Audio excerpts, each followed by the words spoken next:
My sister said I didn't deserve my bonus since I had no kids, then demanded I fund her life. So I walked away, and what I revealed left them speechless. I'm 32, male, and work as a project manager at a tech firm in Seattle. I've been climbing the corporate ladder since I was 24, starting as a junior coordinator and working my way up. I'm the type of guy who rescues failing implementations, turns chaos into order, and generally makes things happen when nobody else can.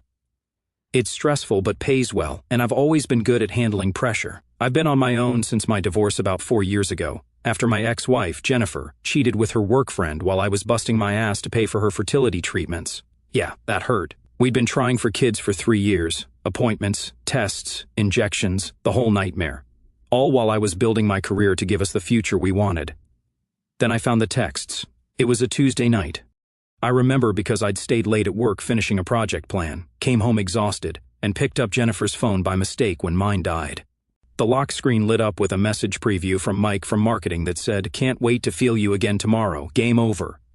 The divorce wrecked me financially and emotionally. I lost the house we'd bought together in a nice neighborhood and had to move into a downtown condo half the size.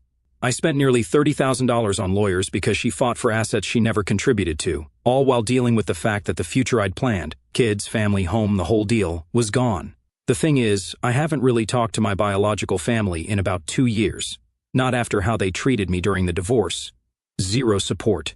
My sister Melissa kept saying things like, "Well, maybe if you weren't working so much, or there must have been signs you missed." Real helpful when your life's falling apart. I wasn't completely cut off. Melissa still called me regularly, not to check on me, but whenever her kids needed something she and her alcoholic husband, who I'll call Todd, couldn't afford. See, Todd's a deadbeat who spends half their income on his hobbies while pretending to work late. Melissa knows I know, but we never talk about it directly. Dave, Emma needs new soccer cleats. The school requires them by next week. Dave, Aiden's class is going on this field trip, and I'm short $200. Dave, the kid's dentist isn't covered by our insurance anymore. Can you help? Each time, I'd transfer the money, no questions asked. Because despite everything, those were my nieces and nephew, and they shouldn't suffer because their dad's a loser and their mom can't budget for anything. Just last month, she called at 11 p.m. on a work night. "Dave, you awake?" She had that fake, worried voice she uses when she wants money. "I am now," I said, sitting up in bed. "What's wrong?" "It's Lily's birthday next weekend, and we promised her that big Lego set, but Todd's commission check didn't come through." "How much?" I cut in, already reaching for my laptop. "It's $180 plus tax, but Dave, I swear I'll pay you back when—" "It's fine," I said. "Consider it her present from me." I transferred the money while still on the phone. "You're a lifesaver, seriously," she said. Then, as always, we should get together soon. The kids miss their uncle. But that soon never came unless she needed something else. Anyway, my Aunt Patty's been trying to get me back in the family loop for months. They miss you, Dave. Family is everything, all that stuff. She's the only decent one, honestly. After dodging about 6 family gatherings, I finally caved and agreed to come to Thanksgiving at my parents' place in Portland. Big mistake. I drove the 3 hours down, already dreading every minute of it. I brought a fancy gift set for my dad and some flowers for my mom, like I was some lost kid trying to earn a spot back at the table with a few peace offerings. It felt ridiculous, but I did it anyway. The house was packed. My parents, sister, and her husband Todd with their 3 kids, my brother and his wife, Aunt Patty, Uncle Jim, and a few cousins, the works. Everyone was being fake nice, asking surface-level questions about my job, while eyeing me like I'm some kind of alien because I'm the only single adult there. Todd was already checked out when I arrived, glued to football on TV and ignoring his kids. Melissa shot me a look that said, "Don't mention it," when he barely acknowledged my arrival. Some things never change. Dinner was going fine until my mom asked about work.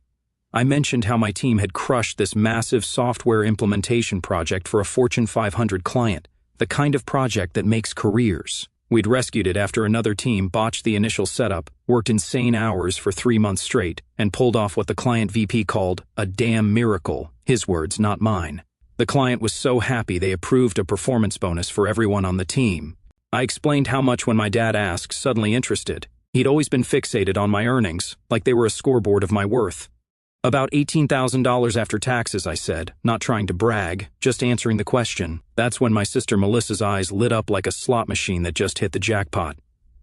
"Must be nice," she said, cutting her turkey with more force than necessary, having all that extra cash with 0 responsibilities. I laughed it off. I wouldn't say 0 responsibilities. The project was brutal. Oh, please, she interrupted. You don't even have real bills, no kids, no real house payment on that bachelor pad condo. Meanwhile, Aiden needs braces, and Emma's dance classes are killing us, and Lily needs a new laptop for school. The table got quiet. I could feel everyone watching, like it was some tennis match and the ball was in my court. What exactly are you saying, Mel? I asked, keeping my voice level while taking a long sip of water. She put down her fork. I'm saying you don't need that money. It's just sitting in your account collecting dust while we're struggling with actual family expenses. We have real needs, Dave. Then she doubled down, crossing her arms and leaning forward. You know, you should just set up an automatic thing for the kids' expenses. I'm tired of having to call and ask every time. You should just pay and help without me even asking. That's what family does. I looked around the table, waiting for anyone, to tell her how inappropriate she was being. Instead, my mom nodded like Melissa was speaking pure wisdom. Honey, your sister does have 3 children. College funds aren't going to save themselves. My dad jumped in. Dave, you're single. You don't understand what it's like having kids depending on you. Your money's just sitting there. Family helps family. I sat there, stunned, fork frozen halfway to my mouth. These people had no idea that I'd been quietly paying their homeowner's insurance for the last 5 years after Dad got laid off and never found equivalent work. No idea I'd covered Melissa's car payment twice last year when she called crying about overdraft fees. No idea I was still dealing with debt from the fertility treatments my ex and I went through before she decided to sleep with someone else. They'd never once asked how I was doing after finding my wife in bed with another man. Never acknowledged that I lost the future I'd worked for. Just kept treating me like some kind of failed human because I didn't have kids. I'd always been the responsible one. The one who got good grades, never got in trouble.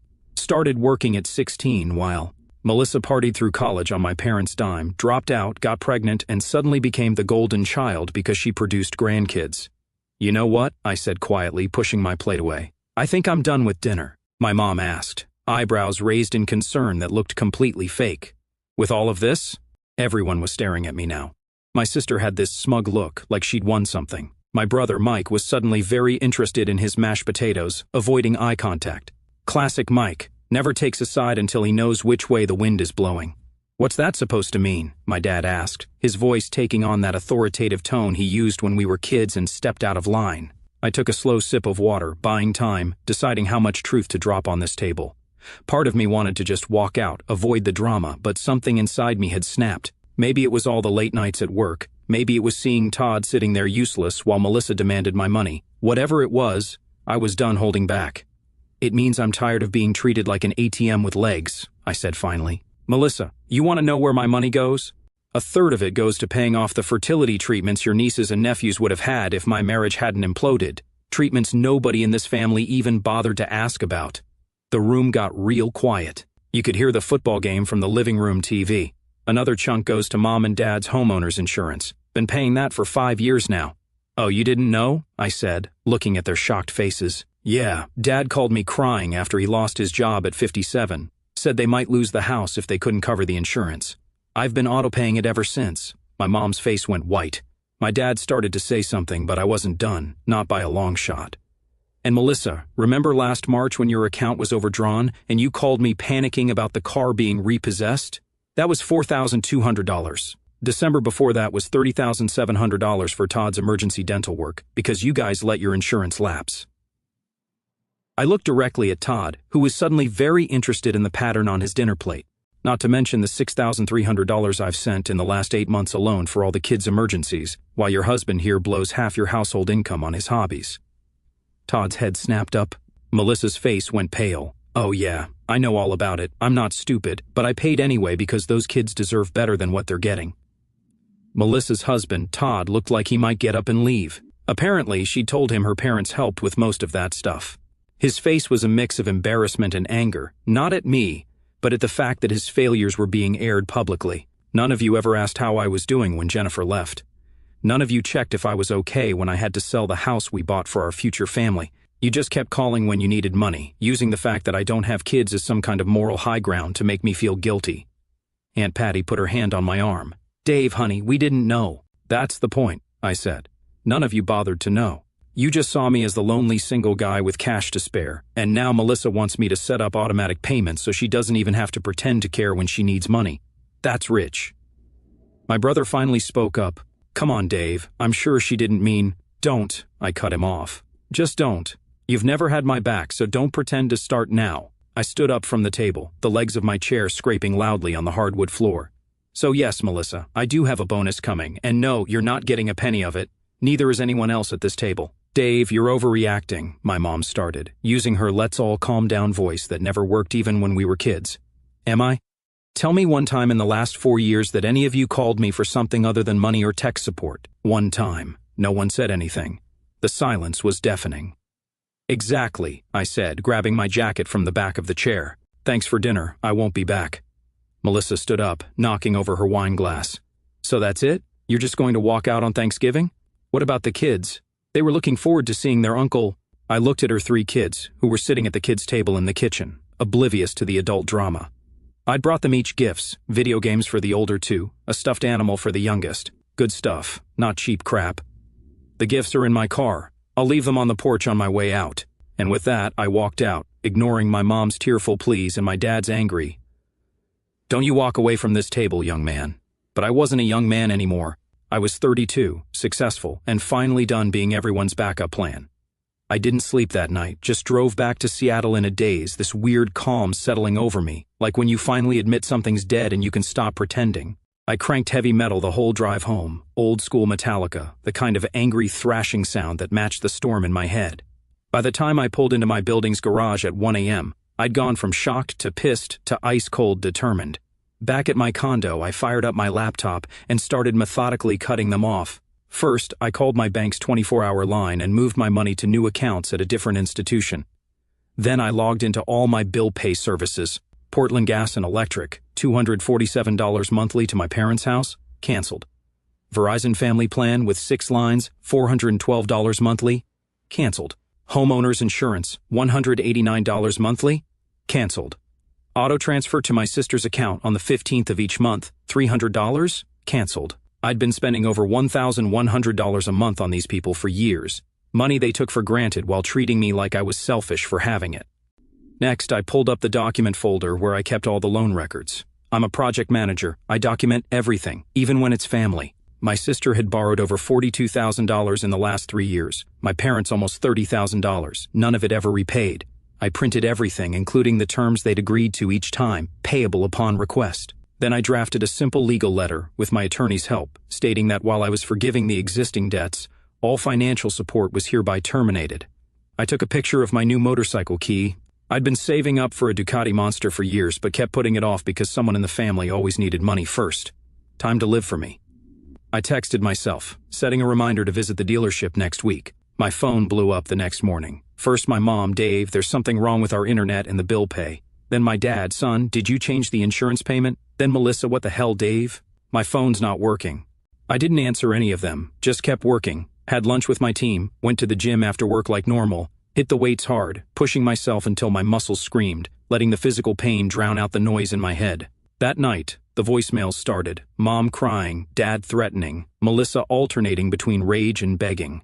I listened to each one once, then deleted them. No response. 3 days later, Melissa showed up at my condo, pounding on the door like she was trying to break it down. I know you're in there. Open the freaking door. I opened it calmly. She looked terrible. Hair messy, eyes red, wearing the same Oregon Ducks hoodie she'd had since college. How could you do this? She screamed, pushing past me into the living room. Emma's school called because her lunch account is empty. The cable's shut off. Todd's car got repossessed this morning. I just watched her, feeling nothing. No guilt, no anger, just stunned. I'd expected to feel something, satisfaction maybe, or at least righteous anger, but there was just this cold emptiness where my family obligations used to be. That must be difficult, I said, crossing my arms and leaning against the wall. Difficult? It's impossible. We can't pay all these bills. You know that? No, I don't know that. You and Todd make over $140,000 combined. Your house payment is reasonable. You have new cars, take vacations. Your kids have every gadget on the market. You're not poor, Melissa. You're just terrible with money, and Todd's spending habits aren't helping. Don't you dare bring that up, she hissed. You have no idea what I'm dealing with. I've been paying for what you're dealing with for years, I replied. And at Thanksgiving, you had the nerve to demand I set up automatic payments so you wouldn't even have to pretend to be grateful anymore. She paced around my living room, glaring at the new 65-inch OLED TV I'd bought myself after the project wrapped. So this is how you spend your money? On toys for yourself while your family struggles? Yes, Melissa, on myself. Novel concept, I know. She started crying then. That manipulative crying she'd done since we were kids, the kind that always got her out of trouble. The kids need new clothes for school. Mom and Dad are panicking about the insurance. Please, Dave, we're family.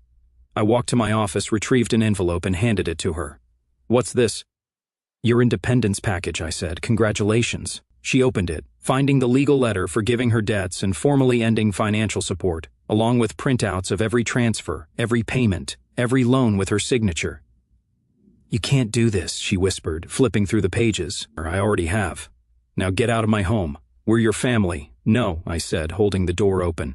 You're people who share my DNA, who see me as nothing but a wallet. There's a difference. She stood there for a moment, clutching the papers, her face a mix of disbelief and panic. Then she stormed out, slamming the door so hard the pictures on my wall rattled. I locked the deadbolt, walked to the kitchen, and poured myself 2 fingers of scotch. For the first time in years, I felt like I could breathe. After Melissa left, I knew they wouldn't give up easily, so I went nuclear. I changed my number, email, and social media. But unlike what they might have expected, I didn't run. This was my city, my life.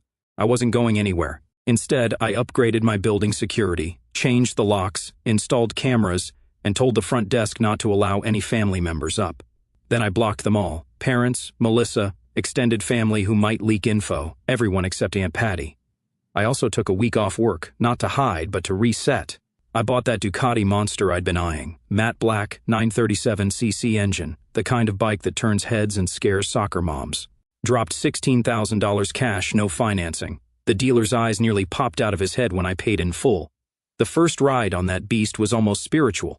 I cut through mountain roads outside Seattle, leaning into curves, the engine growling beneath me, nothing but me, the machine, and the road.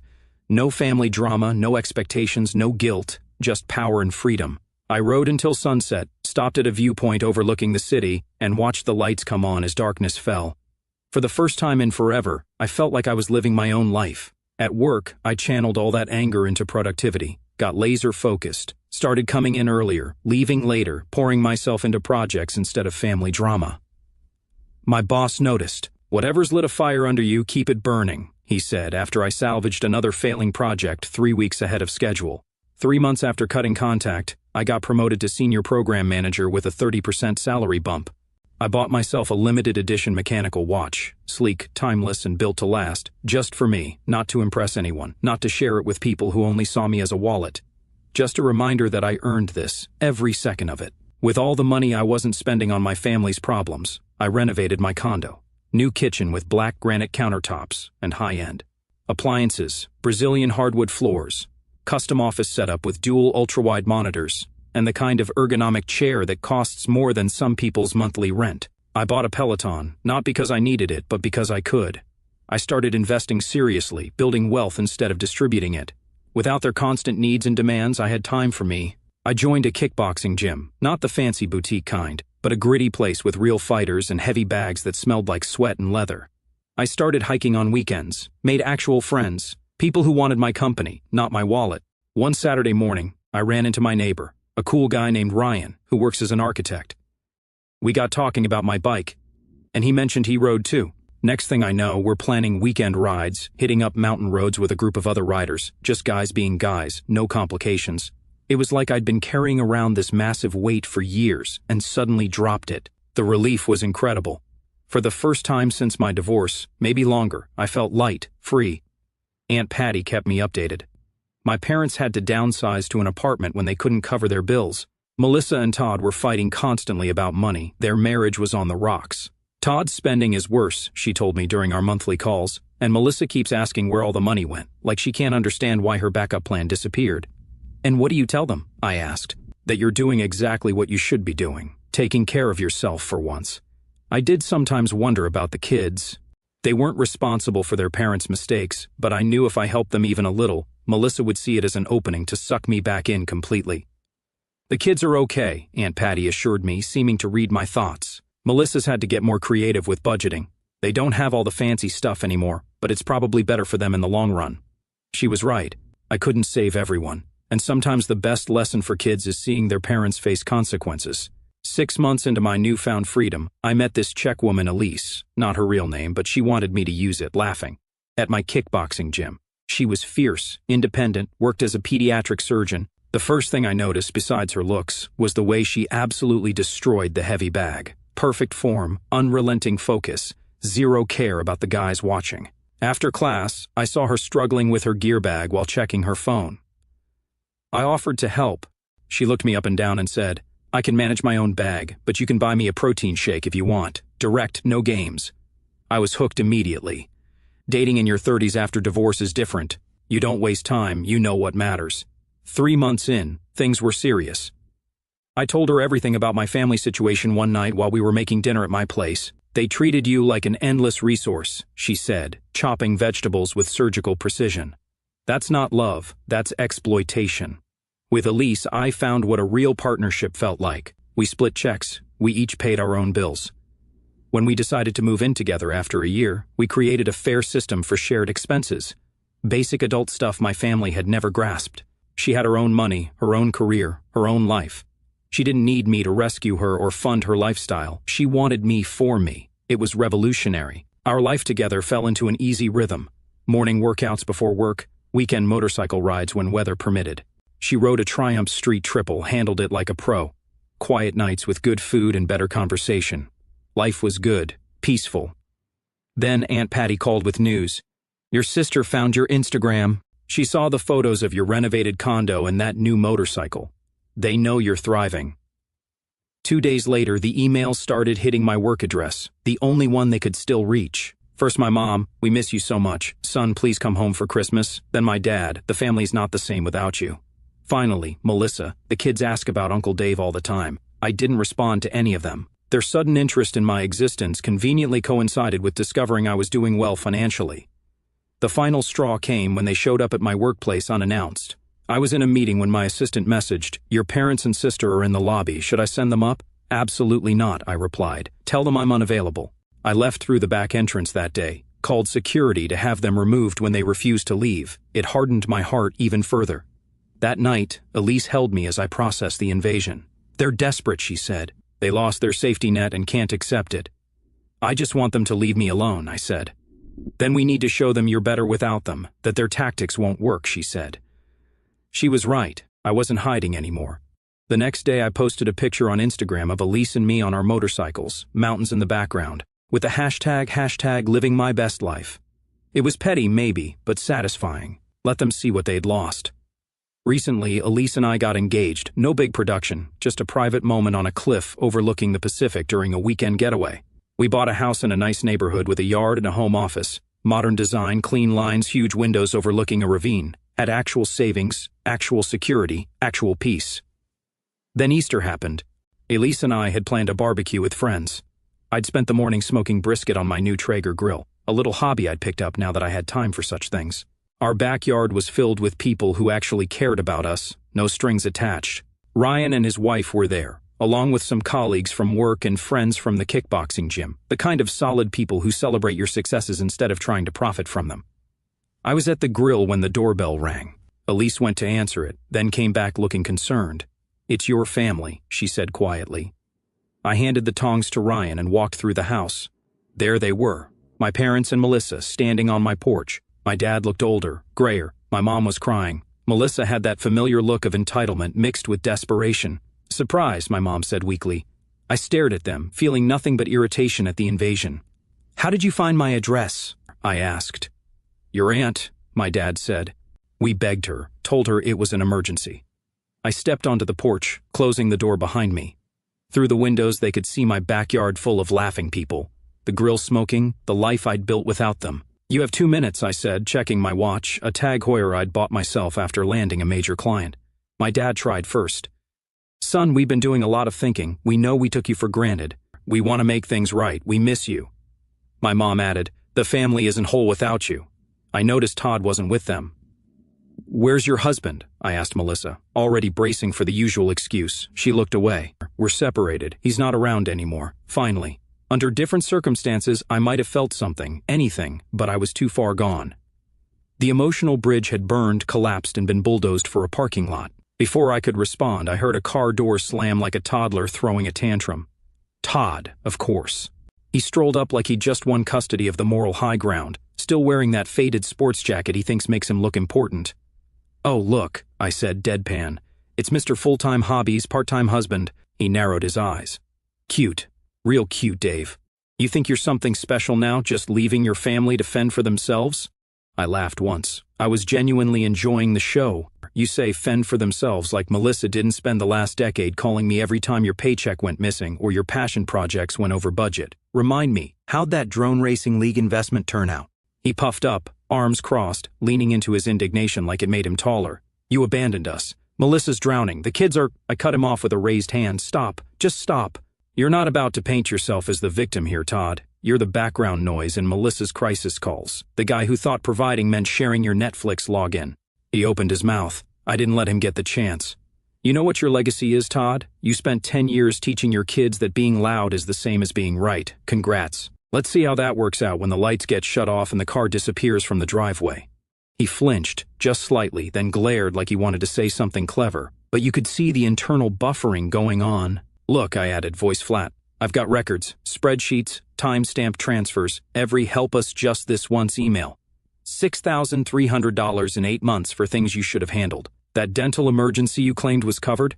That was me. Aiden's laptop? Me. Todd's accidental overdraft? Yeah, also me." He didn't move, didn't breathe, just stared, trying to figure out how to recover from being publicly dismantled without shouting. "You were never a husband, Todd. Just a professional excuse generator with a part-time attitude. And now you're here because you thought I'd cave again. Sorry, man. Budget cuts." I turned back to Melissa, who looked like she wanted to disappear into the porch tiles. "And you," I asked, keeping my tone neutral. "What's your emergency this time?" She shifted uncomfortably. "Look, I know I messed up, but we're blood. You can't just throw that away. The kids miss you. They don't understand why Uncle Dave disappeared." I leaned against the porch railing, arms crossed. They didn't look like a family. They looked like a failed startup begging a former investor for another round of funding. "You know what's interesting?" I said slowly. "In the 2 years before I cut contact, not one of you called to ask how I was doing. Not once. But now that I've got a life, a partner, and a front yard you can't walk into without checking in at the gate, now I'm suddenly family again? Now that Todd's out of the picture and the finances are circling the drain, I'm worth tracking down? That's not fair." My dad jumped in. "No," I said. "It wasn't fair. It wasn't fair when Melissa blew up at Thanksgiving, demanding direct deposits like I'm a trust fund with a heartbeat. It wasn't fair when you both ignored me through my divorce, and then acted confused when I stopped picking up. You never wanted me. You wanted my account balance." Through the window, I caught Elise's eye. She gave me that silent need backup. "Look." I gave her a tiny shake of the head. I had it handled. "I'm happy now," I said, and meant it. "I've got a career I built myself, a woman who loves me for more than what I can offer, and friends who don't view my presence as a payment plan." My mom's tears were already flowing. "Please, don't do this. We can fix it." "I'm not doing anything," I replied. "I'm just done financing my own disrespect." Melissa finally snapped, voice sharp. "So that's it? You're going to leave us struggling while you sit in that fancy house, living like a king?" And there it was, the real reason for their visit. Not love, not reconciliation, just one more pitch. I smiled, cold and steady. "You didn't want me when I offered love. You wanted what I could give. Now you get nothing." I turned toward the door, but my dad reached out and grabbed my arm, reflexive, desperate. "Dave, please, we're your family." I pulled my arm free. "No, Elise is my family. The people inside, my people, they show up when it matters. You're just people I used to know." I walked back inside and locked the door behind me. Through the glass, I watched them stand there, silent, awkward, out of moves. They looked pissed, not hurt, pissed because their access had been revoked. Elise met me in the hallway. "You okay?" I wrapped my arms around her and smiled. "Never better." I went back to the grill, grabbed the tongs, and got back to cooking. My people were laughing in the backyard, real people, the kind who didn't see me as a withdrawal option. Through the window, I watched my so-called family finally slink off the porch and walk to their car. They looked back, like they were expecting me to cave at the last second. I didn't. As they drove off, I felt nothing but relief. That was the last performance. Curtain down. That Easter Sunday, while they were probably sitting around a table lamenting the selfish son and the cold brother, I was surrounded by laughter, smoked brisket, and actual respect. The people around me didn't need my money, just my time, my jokes, my presence. Later that night, while Elise and I cleaned up, she asked, "Any regrets?" I thought for a second, then shook my head. Not one. Some people think blood makes you family. I learned it doesn't. Behavior does. Boundaries do. I looked around at our home, paid for, peaceful, mine. The Ducati parked in the garage, the smell of smoked meat still lingering in the air. The best revenge wasn't just living well. It was living free. They could see my life through the glass now, but they'd never be part of it again. The next morning, I fired up the Ducati. Elise was right behind me, helmet in hand. A few minutes later, we were cruising up the coast, nowhere to be, no one to answer to, no fake emergencies, no guilt, just the hum of the engine, fresh air, and peace.